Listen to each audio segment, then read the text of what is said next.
to today's LinkedIn Live. I am Nina Fountain and I'm joined today by Lindsay Davis. I'm so excited for this conversation because we are diving into the role of trust in making a high profile impact. And you don't want to miss what's coming. We are going to be talking about all kinds of things about building a personal brand across multiple professional identities, learning about mindset with high stakes public speaking and presence. And we're going to talk about authenticity and perfection when building trust and the tension between those two. Lindsay is pioneering accessible women's health across Asia as founder of Femtech Association Asia, connecting startups, investors, and government agencies while leveraging her corporate consulting expertise. And she was honored on the Luxury Daily list of luxury women to watch because of her global impact in the luxury sector. Most recently as the International Managing Director for Luxury Lifestyle Management Service, or Hospitality Service, quintessentially, based in the UK. So, Lindsay, thank you so much for joining us from Singapore. It's fantastic to see you, and I just know we're going to have a fabulous conversation. Oh, Nina, I'm so excited to be here, and it's so fun to connect with you. And this is really the joy of social media and talking about kind of presence and branding and PR. I mean, how fun that we both connected online through our work, so it's really fun. And it kind of is a case in point of how having that presence online and offline can really connect you to people with similar mindsets, similar goals, mutual ideas for how to progress careers or purpose in both of our cases, I think. So true. I just can't wait to pick your brains as well, because I think there's so much around, there's kind of this mystique around luxury branding.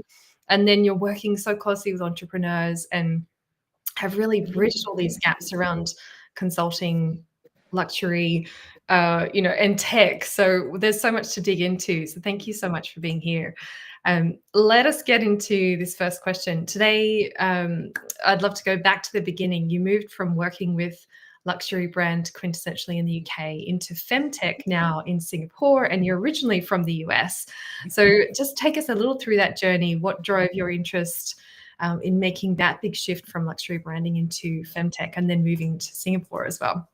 Definitely. I think, first of all, good morning. I'm here with you with the sunrise, and I always love these international calls. It's so fun because I get to have, my coffee with new friends. Yeah. So originally I'm from the US, went to university in the US. After that, moved to London, lived in London for about 14 years, became a British citizen. And after that, moved to Singapore and now spend kind of my time, obviously, with clients around the world, but a lot of my time in Spain. So I'm a resident of Spain, an employment pass holder here in Singapore where I live for work. And then obviously a citizen of the other two countries. So I think really the first thing is that really global appeal I knew I wanted in my career.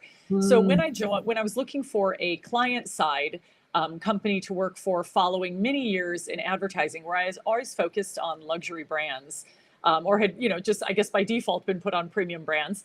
I was looking in the luxury space. So I moved to a company called Quintessentially, which was headquartered out of the UK and ran their global franchise offices around the world. Really, really fun.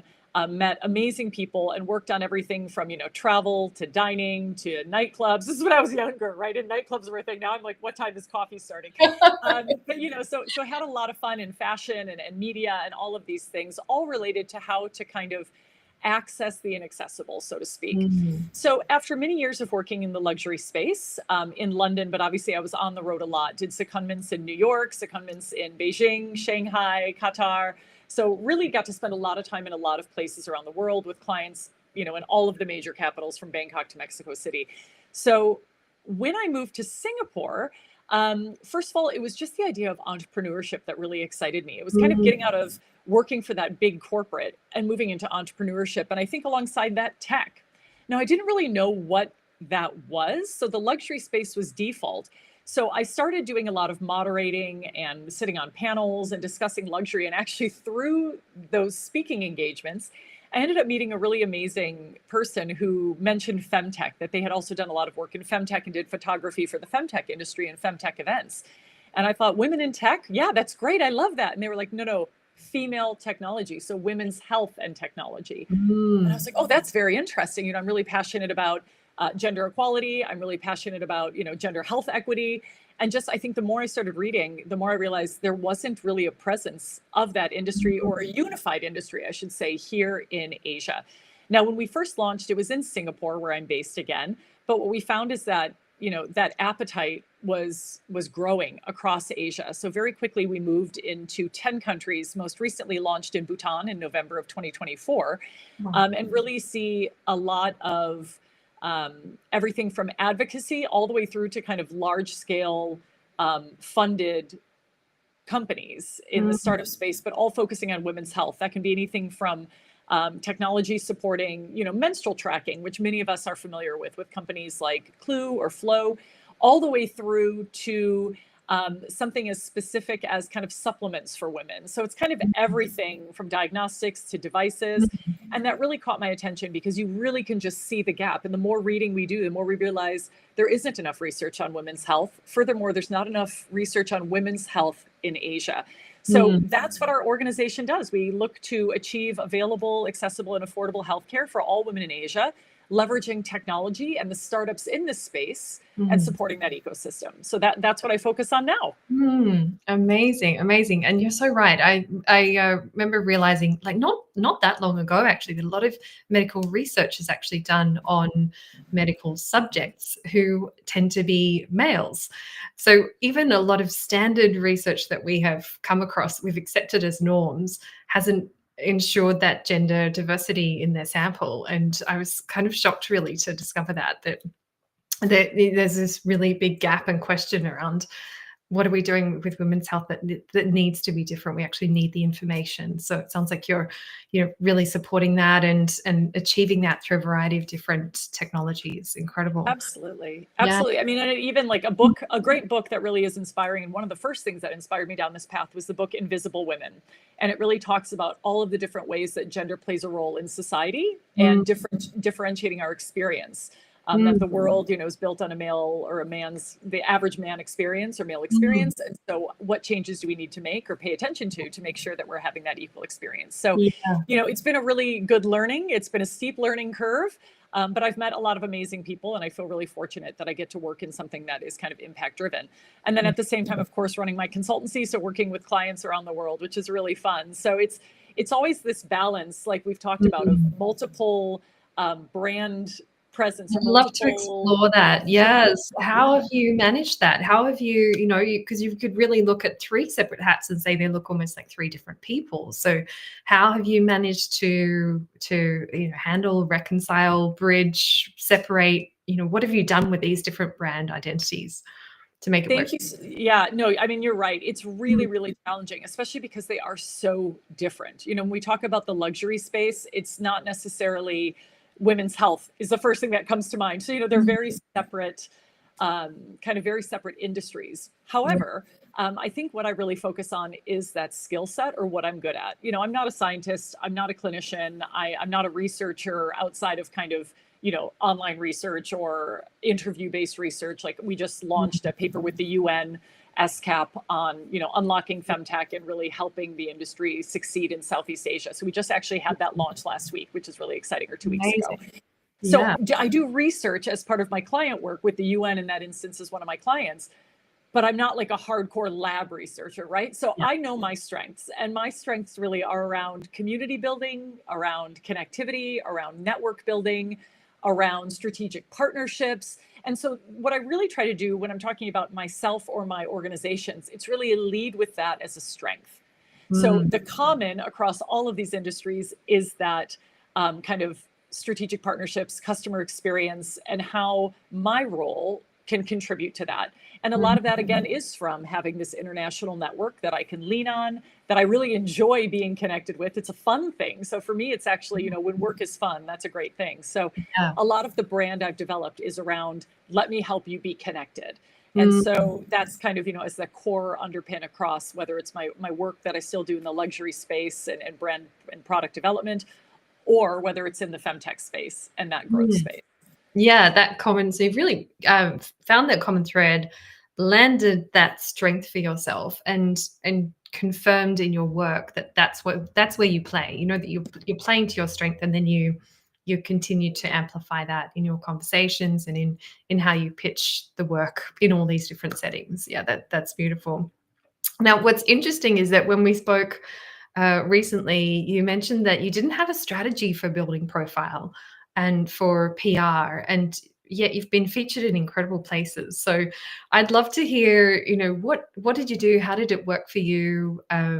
How did you end up making this work to get fantastic PR and to get seen and noticed? I mean, I think first of all, I'm really grateful that it's a really supportive community, and the femtech community especially is very, very supportive and very cooperative and collaborative and giving.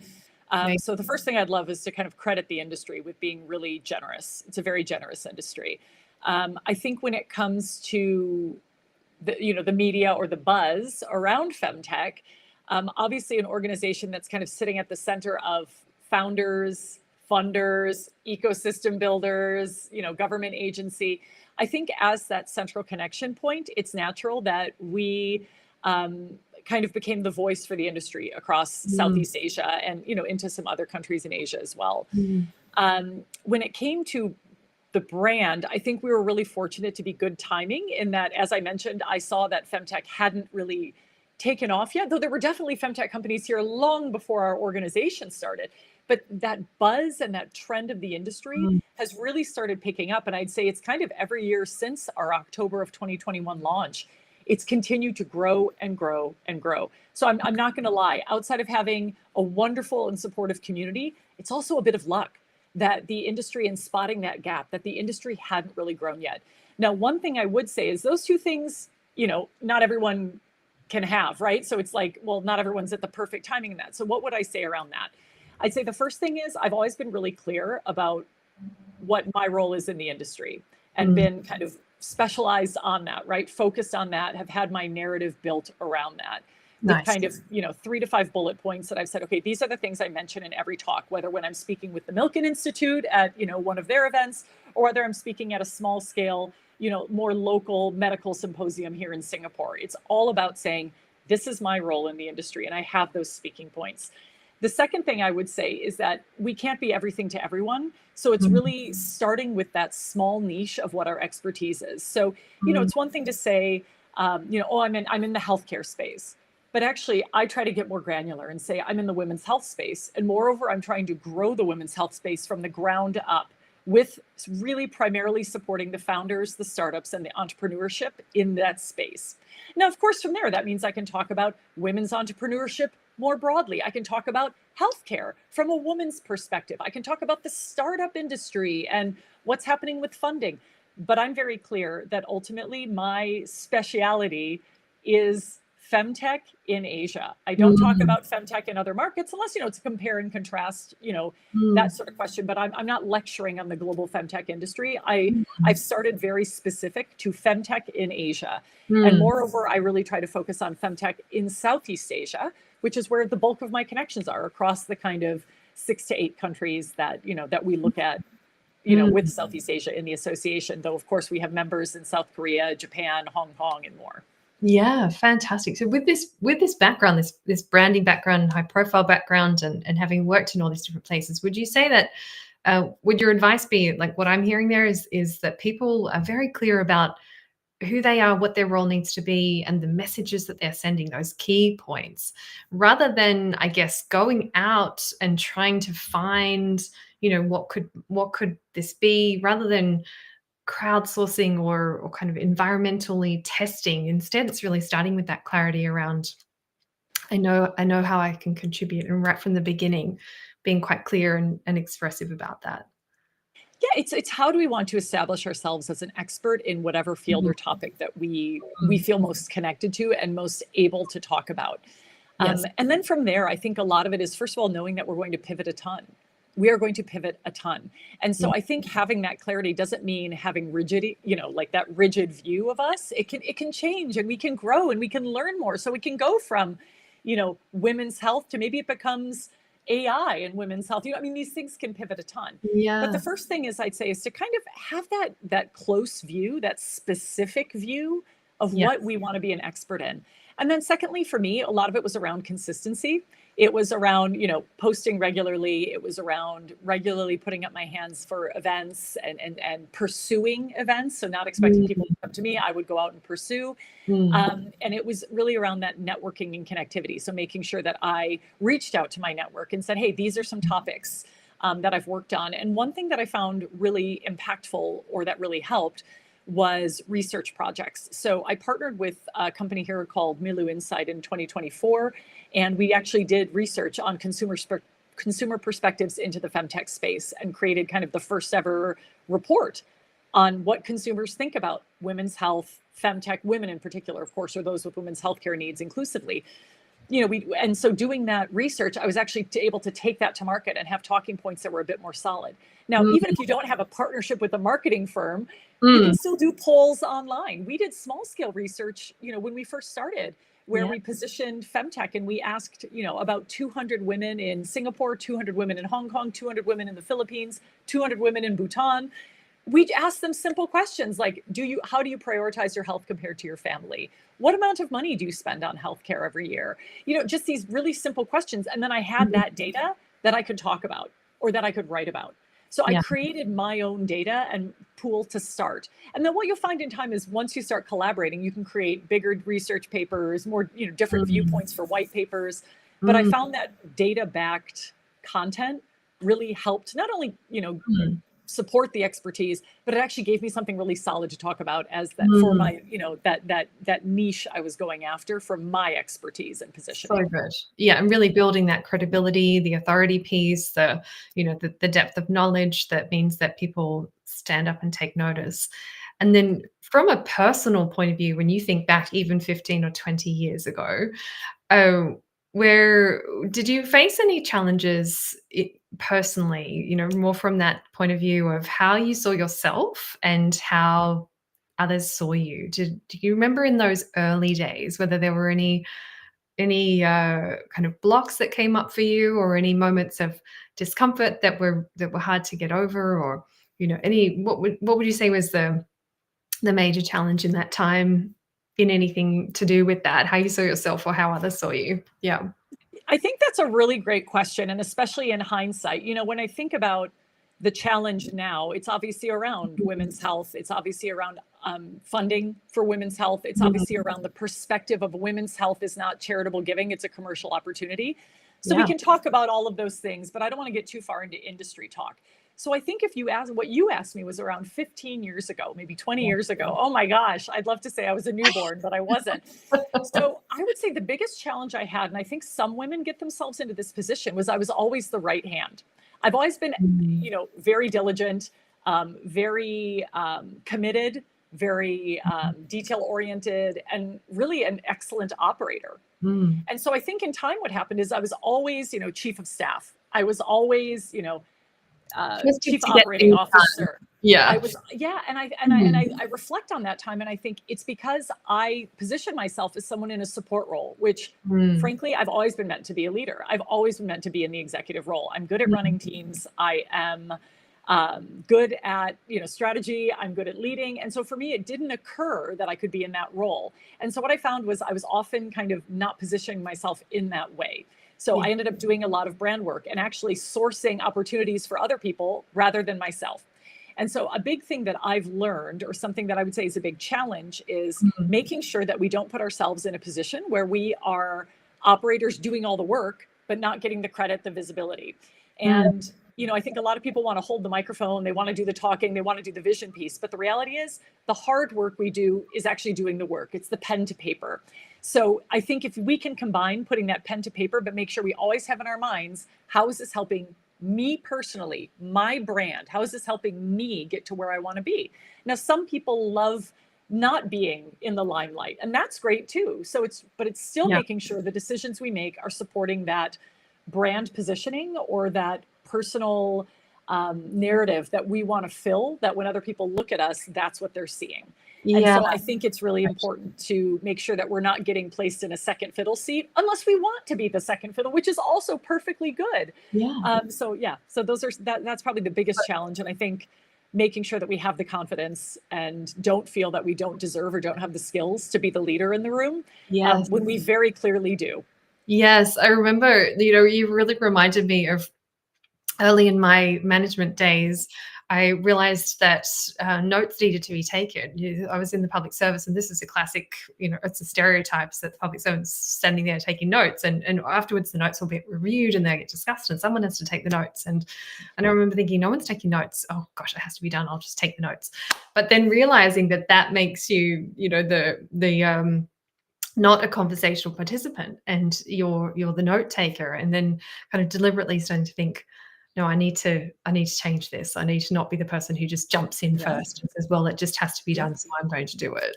I've got to be having a different conversation. Yeah. Yeah. I mean, first of all, thank God for AI now taking the notes. But I think this is something we do need to be really proactive about thinking about, because other people won't. And other people in the room won't. It's, we don't want to position ourselves in support roles. And I'm guilty as charged as well. That's exactly what I'm saying. And so it's really making sure, we can take notes for ourselves, but we are not there to take notes for everyone in the room, right? And this is the same reason that, I never made coffee. People said, oh, Lindsay, could you? I'd say, absolutely not. That's not my role. And it is often delegated to the woman. And I'd love to say it's not, but it's true. It is often. And furthermore, I think it's all non-promotable work. So women often take that burden, not only in their home lives, but at work. They end up doing non-promotable work. Who's buying the birthday cake, right? For someone's birthday? Who is coordinating the gift for someone who's ill? Who is, sending flowers to the hospital for a sick colleague? Again, like you said, who's taking notes? Who's running the errands? We need to not be in that position. That is not our job, unless it is actually your job and you're hired to be the runner. But, I think it's really important that we as women are incredibly aware of that. So that's something that I think was a flaw in how I managed my career, and something that definitely I'm really glad I've been able to kind of get out of that and be the leader I've wanted to be. Amazing. Yeah. And it was quite deliberate, strategic, and intentional. Yes, but hindsight's 20/20, right? Like when we're in it, we don't see it. So also give ourselves a break. We do the best we can with what we know at that time. Absolutely. And it's just, it's a conversation, isn't it? It's kind of, people can take from it, if it's relevant, then there might be something there for someone. So I love that we've been able to review that. And you and I have talked about speaking on panels, about moderating and engaging large rooms. And I remember you said something quite powerful, that it's our job as speakers and facilitators to make the room comfortable. And so tell me about that philosophy and how it approaches your own engagement with people in these large rooms. Sure. I think we've all been to panels or events that have been incredibly engaging. I think we've also all been to panels and events that have been quite boring, and not inspiring.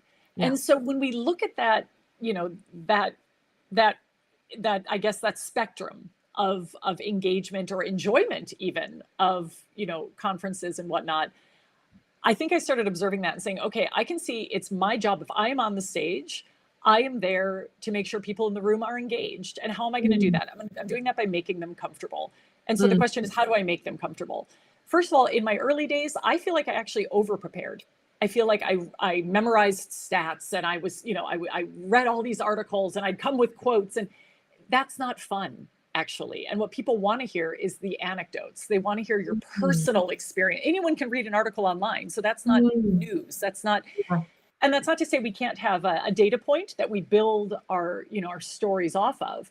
But the reality is, people want to be entertained. You're sitting in a room of 1,000 people or 300 people, whatever it is, or 50 people or 5 people.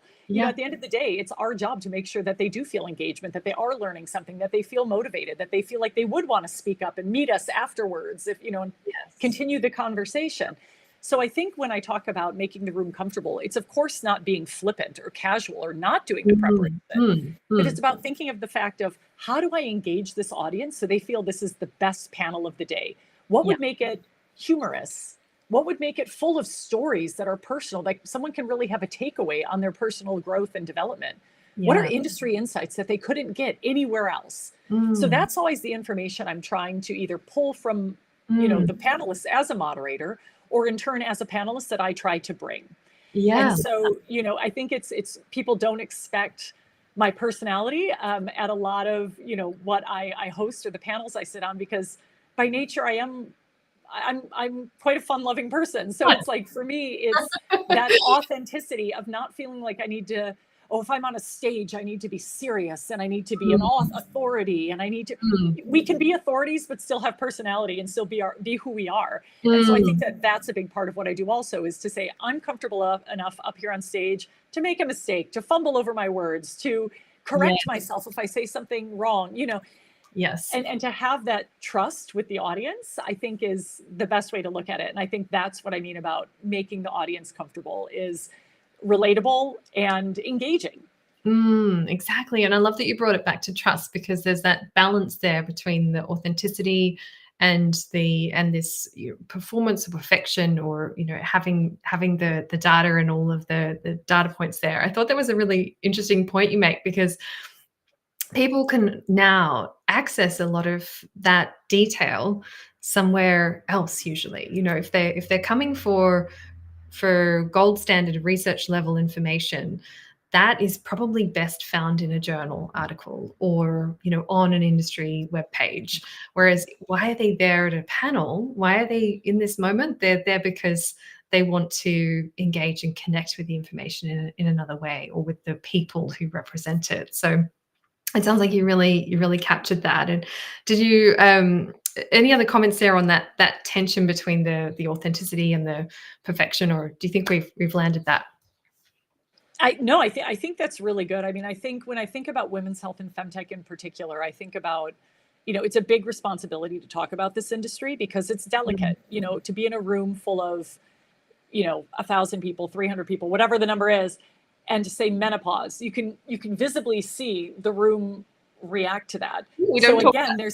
Yes. there's that added layer of, how do I make women's health comfortable for people to talk about openly? How can I use the word menstruation on a stage? Or how can I use the word, how can we talk about pap smears or cervical cancer, Mm, or these things, you know, in a large scale inclusive environment, that people don't mm, tune out and say, oh, this is just for women. And mm, honestly, what I found is that what I try to do is approach it from, this is an industry that can make a lot of money. It's no different from healthcare, yeah. right? So of course it's very different from healthcare, because there are very specific, funding, research, and underserved communities that we need to think about with women's health. Mm, But my approach is always, I'm talking about this because there's money to be made. And mm, money tends to be something that all people like to think about how they can make, right? So yes. I think when we talk about it as an industry and as a professional, outlet for entrepreneurship, that is where the engagement turns, as opposed to only talking about, women being left behind, the gender health gap, all the, Mm, that starts that disconnects people, I've found. So mm, for me, a lot of it is also knowing, in the topics I discuss, what resonates with the audience. And so I do a mm. lot of that by chatting with people after, and what they bring up is, oh, I found that point you made about X, Y, or Z interesting. I'd love to learn more. I make Yeah. sure in my next talk that that's what I'm bringing up again, Yeah, because if that's fantastic. what's getting audience response, that's what I want to make sure I'm talking about, because that's what people find interesting. Yeah, that's so good. And I think in So the terms of, audience feedback is big. Yeah. it's big, and it sounds like you adjust and you pivot and you build, you keep continuously improving, using that voice of the customer, if you like. That Yeah, great way. Yeah, that's Yeah, perfect. Yeah, so absolutely. good. And then what you reminded me of, by bringing in this key point, that money, money speaks, money talks, regardless of whichever room you're in, is that Reese Witherspoon's fabulous, I think her launching speech, where she is setting up this.